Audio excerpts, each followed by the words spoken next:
हमें थोड़ा सा जागना चाहिए इससे पहले कि हम सो जाएं।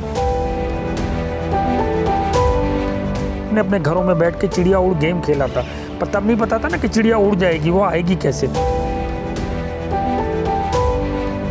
पर मुझे उस समय नहीं पता था कि जिस चीज़ को मैं अब करने जा रहा हूँ, खुदा वही काम मुझे उसको वापस लाने के लिए सौंपेगा। कैसे बांधेंगे उसको ऊपर?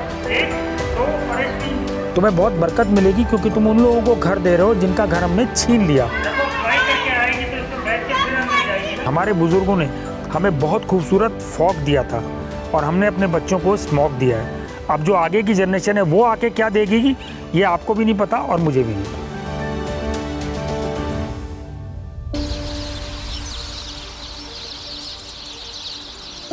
हमारी कहानी वो लकाड़े वाली कहानी पे हो गई कि जो उस लकड़ी को काटते रहे जिस पे बैठे थे, हमने अपने घरों के आसपास के दरवाजे बंद कर दिए।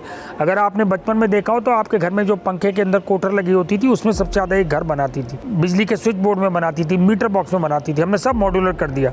हमें अच्छा नहीं लगता कि कोई चीज़ हमारे घर में आए। पार्कों के अंदर आपने देखा होगा बहुत छोटी छोटी झाड़ियाँ लगी होती थी, उसमें ही अपने घर बनाया करती थी। वो झाड़ियाँ कट गई, वहाँ सीमेंटेड ट्रैक बन गया। मैंने तो बचपन में यही सुना था कि आप घास पे घूमेंगे तो तरावट आएगी, आपकी आंखें अच्छी होंगी, दिल में शांति आएगी, लेकिन वो तो सब अब सीमेंट ट्रैक पे हो गया। रही सही कसर को घड़ी ने पूरी कर दी जो आपको सब चीज़ें बताती रहती है। पहले हमें चिड़ियों से, पेड़ों से सबसे पता चलता था कि हम हेल्दी हैं कि नहीं है, वो सब खत्म हो गया। आपको याद होगा आपके माता पिता या आपके दादा दादी पहले अपने घर की छतों के ऊपर गेहूँ सुखाते थे, पापड़ बनाते थे, बड़ियाँ बनाया करते थे, आलू के चिप्स भी घर में ही बनते थे। बहुत सारी ऐसी चीज़ें थी वो जो इनका फूड चेन था जिसमें से ये खाया करते थे। वो हमने सब खत्म कर दिया, पैकेट फूड आ गया, सब खत्म। पहले सूरज को जल चढ़ाया जाता था, जब जल चढ़ाते थे तो उसके अंदर चावल की कुछ कनकी डाला करते थे। जैसे ही आप पानी डालते थे नीचे चिड़िया फुदक के आ जाती थी, वो चावल के दाने खा लिया करती थी। हमने वो भी ख़त्म कर दिया। हमने एक एक करके उसके सारे रहने के स्थान सब खत्म कर डाले।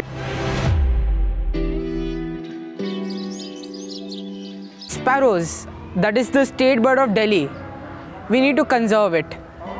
Now we cannot find so many sparrows in Delhi. We can only rarely find some sparrows in our societies. ये चिड़िया पर्टिकुलर, ये चिड़िया ये ऐसी है जिसका कि उल्लेख मुझे लगता है बाइबल से लेकर के, गुरु ग्रंथ साहब से लेकर के, रामायण तक हर जगह कहीं ना कहीं इस चिड़िया का उल्लेख है। और हमारे इकोसिस्टम का सबसे अच्छा बैरोमीटर है। जहाँ इकोसिस्टम अच्छा होगा वहाँ ये चिड़िया मिलेगी। ये जितनी बीमारियां अभी शुरू हुई हैं, ये अकेली एक चिड़िया थी जो घास में से ऐसे ऐसे इंसेक्ट्स को खा लेती है जो इंसेक्ट्स हमारे लिए बड़े हार्मफुल थे।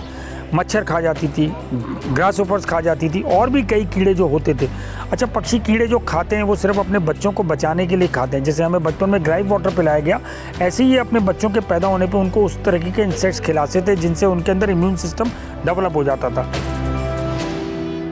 समर वेकेशन में बच्चों को ये काम देते हैं कि अच्छा अपने घर के आसपास इस चिड़िया को देखिए, गिनिए और हमें काउंटिंग करके बताइएगा कितने झुंड देखे आपने। बहुत शिद्दत से वो बच्चे जुड़ते हैं इसके अंदर। Making its nest, we can like attract it to our houses and societies so that the population increases. Sparrows live in these nests for about 2 to 3 years if we place them like in safe places, like where squirrels or other pests do not destroy them.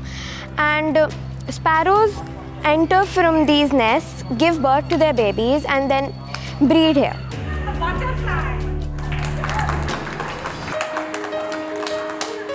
करीबन 300 स्कूलों ने अपने यहाँ ये summer work दिया था उनको कि आप घोंसला बनाइए और लाइए।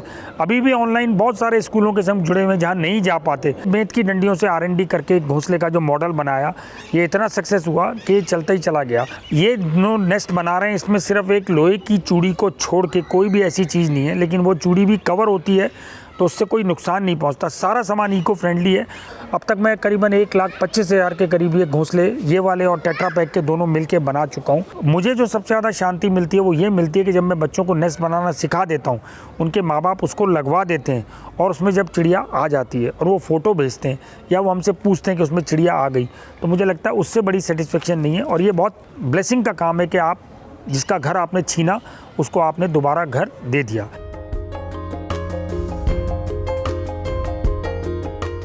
आप नेचर के रिसोर्सेज को अपने पापा के एटीएम कार्ड की तरह यूज़ करें। जितना चाहिए उससे भी कम निकालते हैं ना वो। आपको 2000 की जरूरत, आप भी एटीएम अगर यूज़ करते हैं तो आपको अगर 2000 चाहिए तो आप सोचेंगे 1.5 निकाल लेते हैं, 500 बाद में निकाल लेंगे ना। तो फिर हम नेचर के साथ ये छेड़छाड़ क्यों करते हैं कि जितना हमें मिल रहा है निकाल लो। नहीं करना चाहिए, थोड़ी इज्जत उसको देनी चाहिए। अल्टीमेटली वो उसी से पैदा हुए हैं, हम उसी में जाएंगे। तो मुझे लगता है थोड़ी हमें नेचर की केयर करनी चाहिए। और अगर नहीं करेंगे फिर नेचर जिस दिन केयर करवाने की कोशिश करेगी ना वो हमसे संभलेगा नहीं।